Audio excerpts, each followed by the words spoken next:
was ready to mask up. Today we're putting the mask in Masked piece as the introduction to my all-new series of dolls, Creepy Tinkers.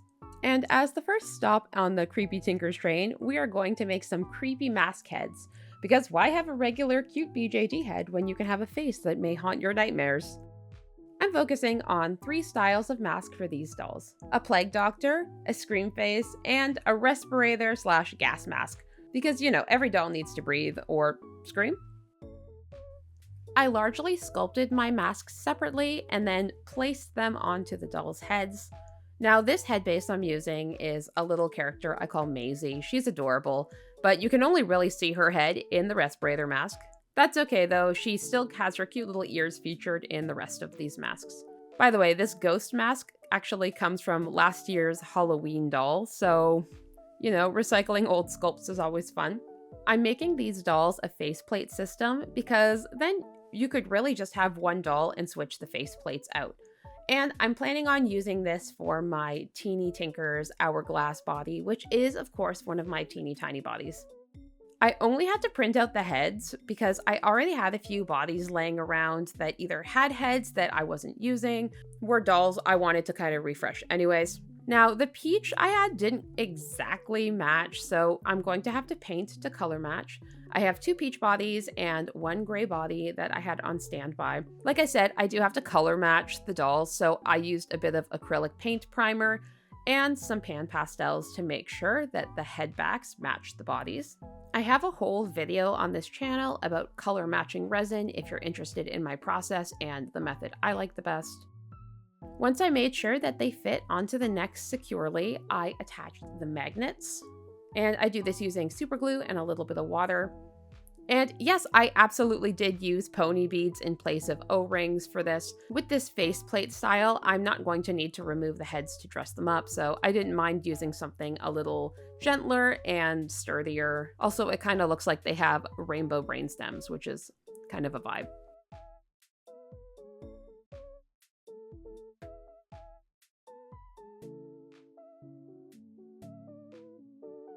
All right, face-up time. So the interesting thing about masks is, the face-ups are not any less intricate, really, with the exception of the scream face, which is just black and white. It's pretty simple. For Maisie, with the gas mask, I did have to basically give her a normal face-up and paint her respirator separately. I opted for this kind of hot pink and baby pink style mask. I was really using my own respirator as a reference for this one, if I'm going to be 100% honest. But hers is cuter because her respirator actually has hearts on the side, so. Doing my regular ball jointed doll face-ups, I never really get an opportunity to paint things out of the box, and that's really what this series is. Creepy Tinkers is exploring my love of kind of creepy cute things, and it's also allowing me to try different painting and sewing techniques that I really don't try in my typical cutesy style dolls. My Plague Doctor mask is being painted all black, and I'm going to use a little bit of silver paint to kind of add a sheen and make it look like weathered or like it's like old metal or something. And then I can use that same silver paint to bring out the details. I use a fluffy makeup brush and literally the smallest amount of silver paint to sort of dry pat on some silver. And then I use some of my miniature paintbrushes for the silver details. Again, Scream Mask is super easy. It basically just needs 1 coat of black in the eyes, nose, and mouth, and 2 coats of white on the and 2 coats of white on the mask itself.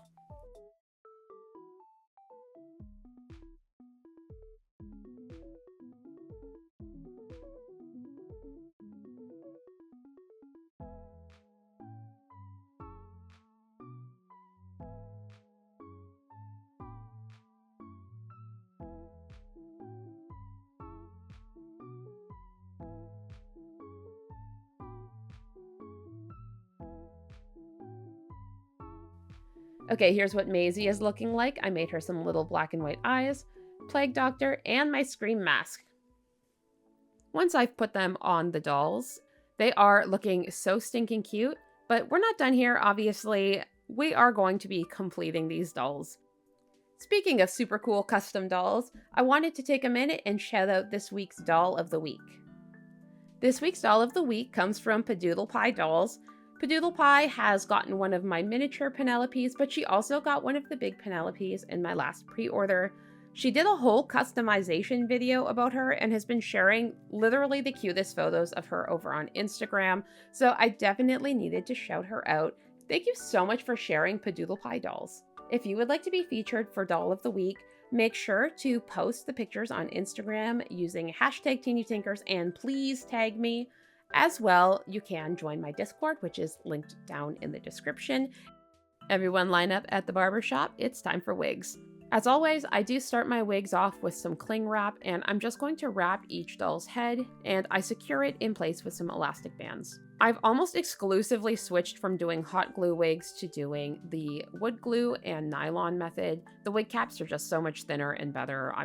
I really have switched over 99% of the time.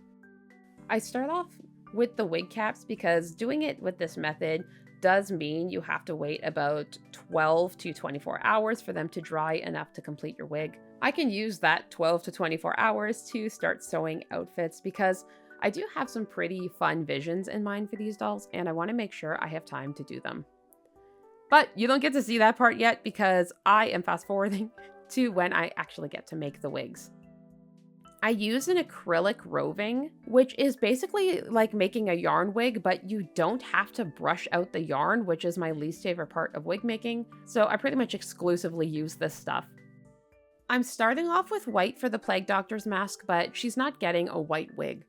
The bottom layer is going to be white, and then I'm going to use a mix of coppery ginger and like a blonde color and a little bit of white to make this kind of pretty calico type hair. I don't know if you've seen like the calico hair. It's like a whole big thing, but I'm really kind of aiming for a sort of ginger who bleached highlights into their hair type look.